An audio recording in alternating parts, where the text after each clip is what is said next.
सुयश विद्यालय Barshi, subject science, standard 9th, chapter 2, work and energy. Good morning students. We have studied what is kinetic energy and potential energy. So, what is kinetic energy? Kinetic energy is the energy which an object has because of its motion. It is called as kinetic energy. म्हणजे एखाद्या ऑब्जेक्टमधील गतीमुळे प्राप्त झालेली energy म्हणजे kinetic energy. आणि what is potential energy? Potential energy it is the energy stored in an object because of its specific state or position. म्हणजेच specific स्टेटमुळं किंवा पोझिशनमुळं त्या ऑब्जेक्टमध्ये स्टोअर झालेली एनर्जी म्हणजेच potential energy. So, today we are going to study the sums or the examples respected to that kinetic energy and potential energy. So, student, see the first example, that is a stone having a mass of 250 gram is falling from a height. How much kinetic energy does it have at that moment when its velocity is 2 meter per second? बघा, म्हणजे एका स्टोनचं मास आहे 250 grams आणि असा stone एका हाईटवरून पडतो आहे, तर तेव्हा त्या पडत असताना त्याची कायनेटिक एनर्जी किती असेल? That the movement when its velocity is 2 metre per second. म्हणजे जेव्हा त्याची व्हेलॉसिटी 2 मीटर पर सेकंड असेल त्या मुवमेंटला त्याची कायनेटिक एनर्जी किती असेल असा प्रश्न विचारलेला आहे. So first of all we have to write the given data. What is given here? The mass of stone. Mass of stone how much? 250 grams. इथं ग्रॅममध्ये दिलं आहे, त्याला आपल्याला केजीमध्ये कन्वर्ट करावं लागेल. So mass of stone is 0.25 kg. Okay, we converted the mass into kilograms. Now velocity is given here, it is 2 meter per second. So we have to calculate kinetic energy. So what is formula for kinetic energy?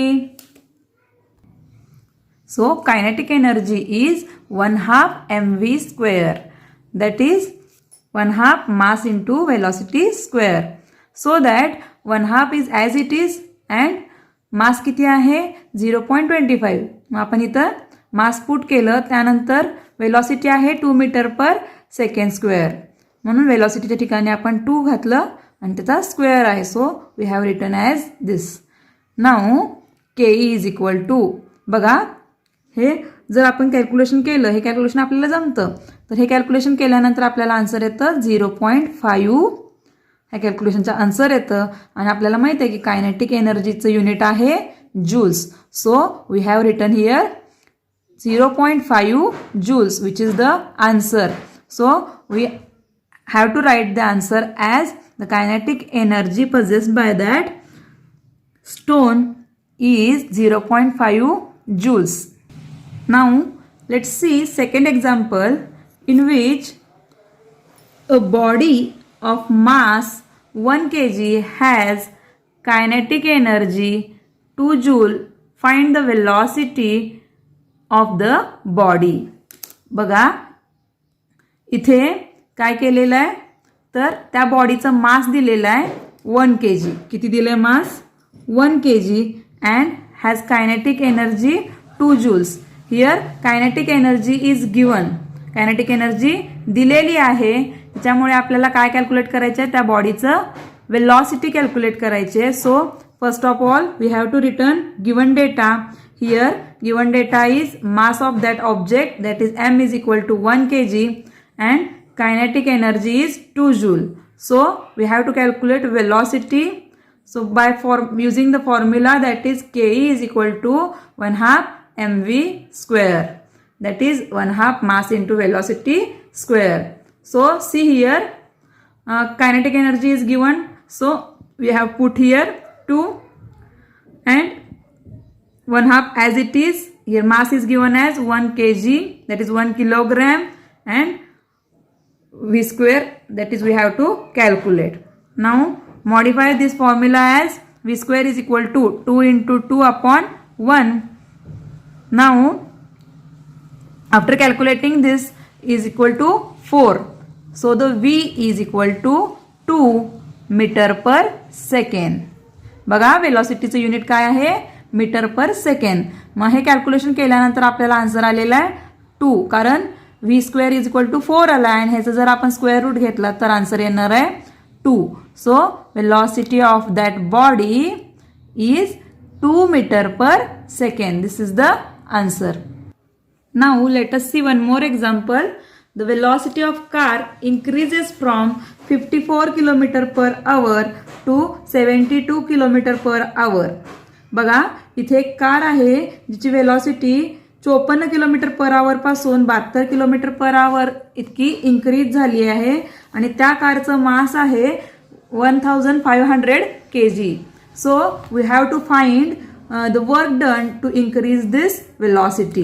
म्हणजे ही velocity increase करण्यासाठी, that is 54 kilometre to 72 kilometre पर्यंत velocity त्याची increase होण्यासाठी त्याच्यावरती किती कार्य करावं लागेल असा प्रश्न विचारलेला आहे.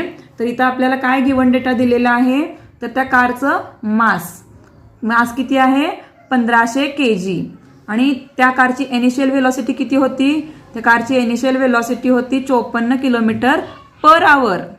म्हणजे इथे वेलॉसिटी पर आवर मध्ये दिलेली आहे, त्याला आपण पहिल्यांदा मीटर पर सेकंड मध्ये कन्वर्ट केलं पाहिजे. सो टू कन्वर्ट दिस, हे किलोमीटरचं मीटरमध्ये कन्वर्ट करायचं. म्हणजेच काय होईल 54,000 मीटर्स डिवाइड बाय आवर्सचं सेकंडमध्ये करण्यासाठी आपण 3600 ने मल्टिप्लाय करतो, म्हणून इथं आलं एका आवरचं 3600 सेकंद. म्हणून answer is 15 metre per second. So next is final velocity. म्हणजे initial velocity 54 kilometre per hour होती, ती चेंज होऊन 72 किलोमीटर पर आवर झाली. मग 72 किलोमीटर पर आवरचं सुद्धा आपण काय केलं, मीटर पर सेकंड मध्ये कन्वर्जन केलेलं आहे. ठीक आहे. So this is a given data and we have to calculate the work done. आपल्याला काय काढायचं आहे, वर्क डन कॅल्क्युलेट करायचं आहे. So the formula for this is, see here, work done is equal to increase in kinetic energy. म्हणजे जेवढे increase kinetic एनर्जीमध्ये होईल तितकं आपल्याला कार्य करावं लागणार आहे. बरोबर. म्हणून आपल्याला कोणता फॉर्म्युला वापरावा लागेल, W is equal to 1/2 mv square minus 1/2 mu square. म्हणजेच काय, तर कायनेटिक एनर्जीचा फॉर्म्युला काय आहे 1/2 mv स्क्वेअर. आणि इथं काय सांगितलेलं आहे, कायनेटिक एनर्जी चेंज झाली आहे. पहिली होती 54 किलोमीटर पर आवर आणि नंतर किती झाली आहे वेलॉसिटी 72 किलोमीटर पर आवर झाली आहे. म्हणजेच u is the initial velocity and v is the final velocity here. So increase in kinetic energy can be calculated as 1/2 mv square minus 1/2 mu square. आता फॉर्म्युल्यात किमती घालूयात. 1/2 मास किती आहे 1500 kg into what is v, v is 20 metre per second and here given is v चा square दिलेला आहे म्हणून आपण 20 चा स्क्वेअर केला. त्यानंतर इथे सुद्धा सेम फॉर्म्युलामध्ये किमती घालून घेतल्या. त्यानंतर बघा इथे दोन किमती समान आहेत म्हणून त्यांना आपण कॉमन घेतलं आणि 20 metre per second square minus 15 metre per second square हे एका ब्रॅकेटमध्ये घेतलं. त्यानंतर पहा ह्यांचं जर आपण कॅल्क्युलेशन केलं तर 750 येतं आणि 20चा स्क्वेअर आहे 400, 15चा स्क्वेअर आहे 225. मग ह्यांची जर आपण सबस्ट्रॅक्शन केली तर आपल्याला मिळतं 750 into 175. So after calculating this we have got here that is W is equal to W is equal to 1,31,250 joules. The work done to increase the velocity of car is 1,31,250 joule. म्हणजेच काय, तर त्या कारची velocity increase करण्यासाठी त्याच्यावरती 1,31,250 33250 joule इतकं कार्य करावं लागेल. This is a final answer. Now let us see one more example. If the mass of moving body is doubled, how many times will the kinetic energy increases. बघा, जर एखाद्या बॉडीचा आपण मास, त्या मुव्हिंग बॉडी जी आहे तिचा मास जर आपण डबल केला तर त्याची कायनेटिक एनर्जी किती पटीने वाढेल असं विचारलेलं आहे. तर बघा, कायनेटिक एनर्जीचा फॉर्म्युला आहे 1/2 mv². म्हणजेच काय, कायनेटिक एनर्जी ही मासला डिरेक्टली प्रोपोर्शनल आहे. बघा, म्हणजेच काय, जसं कायनेटिक एनर्जी वाढेल जसं मास वाढेल तसं कायनेटिक एनर्जी सुद्धा वाढणार आहे. So as mass increases, kinetic energy also increases, and therefore when we double the mass, kinetic energy also doubled. जेव्हा मास डबल होणार आहे तेव्हा कायनेटिक एनर्जी सुद्धा डबलच होईल. बघा, आणखीन एक गणित आहे. हे पोटेन्शियल एनर्जीचं गणित आहे. तर बघा, 500 kg water is stored in a overhead tank of the 10 meter height building. Calculate the amount of potential energy stored in the water. म्हणजे काय विचारलेलं आहे, तर 500 किलोग्रॅम वॉटर आहे जे वरच्या टाकीमध्ये स्टोअर करून ठेवलेलं आहे. ती टाकी 10 मीटर इतक्या उंचावरती आहे. तर किती पोटेन्शियल एनर्जी त्या पाण्यामध्ये साचलेली असेल हे कॅल्क्युलेट करायला लावलेलं आहे. तर इथं काय गिवन डेटा दिलेला आहे बघा, तर त्या टाकीचा हाईट दिलेला आहे.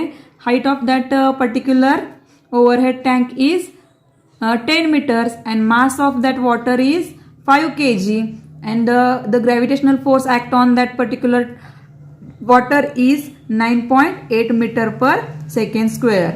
So we can calculate the potential energy for this by using the formula, that is PE is equal to mgh. PE is equal to mgh हा फॉर्म्युला वापरून आपण त्या पाण्यामध्ये किती पोटेन्शियल एनर्जी स्टोअर केली आहे हे कॅल्क्युलेट करू. बघा, PE is equal to mgh. Mass किती दिलेला आहे, 500 kg. ग्रॅव्हिटेशनल फोर्स आहे 9.8 आणि त्या टाकीची हाईट आहे 10 मीटर्स. यावरून आपण PE कॅल्क्युलेट करू शकतो. तर किती आलेला answer, 49,000 joule. Therefore, the 49,000 joule of potential energy is stored in that water. त्या वॉटरमध्ये 49,000 जूल इतकी पोटेन्शियल एनर्जी स्टोअर केलेली आहे असे आपण म्हणू शकतो. बघा, अशा प्रकारे आपण काही पोटेन्शियल एनर्जीवरचे तर काही कायनेटिक एनर्जीवरचे सम्स आज अभ्यासले आहेत. ह्याच्याशी रिलेटेड होमवर्क मी तुम्हाला सेंड करेन आणि तो होमवर्क तुम्ही करून या सम्सची प्रॅक्टिस करा. Thank you for watching this video.